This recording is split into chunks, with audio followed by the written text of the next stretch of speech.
Greatest hits of all time. Gold breakfast. This is gold. It's Beatles Day on Gold because we're celebrating the release of Love Me Do on this day in 1962. So, memories of the Beatles. What's your earliest memories? Now, of course, you're, 38, so you weren't exactly around in the swinging 60s. No, I remember my first memory of the Beatles was that really hot summer of 1976. You remember that one? And my mum and dad played Here Comes the Sun on their big record player that was the side of a huge sideboard, a big piece of furniture. And I associated that record coming up with the sunshine. And I thought it was because I was only very little at the time, but I thought the record, that's why it was so sunny that year. And I remember it filling our house with happiness. Oh, isn't that a joyous thing? What about you? Well, I don't know. Playing football with John, I suppose. I remember that as a toddler. Yeah. Didn't I tell you that? You are joking. Of course I'm joking, Erica. For goodness sake. Good morning to Dawn in Hounslow, who is on the line. You got a very good memory of the Beatles. So have you met them? What's the story? No, I didn't meet them, unfortunately.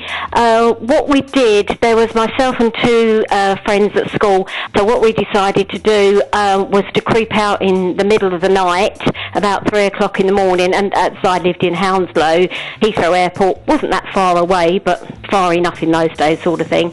And we walked all the way to the airport in the middle of the night to go to the Queen's Building, because that's where the Beatles used to come in them days, and there was about 2,000 or 3,000 of us up there just to greet them. Did you get into trouble for doing that, Dawn? I certainly did. We were walking home, which was about 10 o'clock in the morning, and walking through the park, and one of the boys that I knew, he said to me, "You're in trouble, your mum's looking for you." And I thought, oh dear. How old were you at the time? 11. Oh dear. Hang on, 11 years old and you're out at 3 o'clock in the morning. I know, I don't do things like that, but that's the only naughty thing I ever did in my life. I can't, but do you know what? You sound almost like Erica leaving the house and being out there.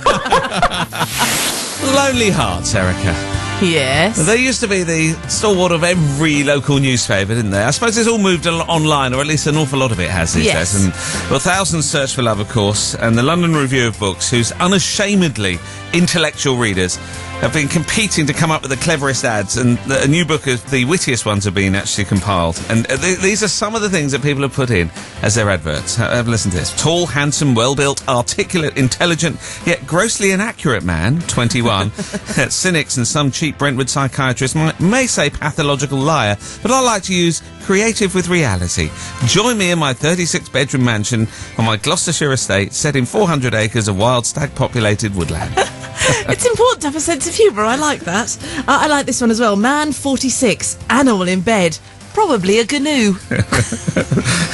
And my hobbies include crying and hating men, said one woman. 40 years ago, I was going to marry Elvis. At 56, my expectations are lower. The least you can do is try to meet them. If you're over 4'10", it's a start. I've written one for you. Oh, go on, then. Here we go. This is, how about experienced? Hey? Come on, that's fair enough. Me? Yeah, experienced, fun-loving lass. With a love-hate relationship with mirrors, seeks elder man, looks a plus. Yeah. I've got a line for you as well. Oh, go on then. Tall, blonde and handsome lawn lover must understand being the butt of my razor-sharp sense of humour. That's quite... actually, I invite you to write one for Erica. What would Erica's lonely heart... Each other? Oh, right, okay. I think the ladies should be able to write a line about you as well, James. I don't care who writes it. If you want to get in touch, write a Lonely Hearts. How would you actually describe either Erica or myself? You can be as horrible as you like with Erica's James. ones. And earlier this morning we did ask you to write a Lonely Hearts ad for either myself or Erica, and Ian in Westminster has texted us on 80038. This is for Erica.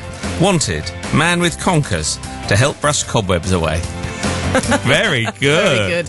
I like Ed in Plymouth too, has also come up with one for me. Lady seeks knight in shining armour, but will consider pulse in overcoat. Thank you, Ed.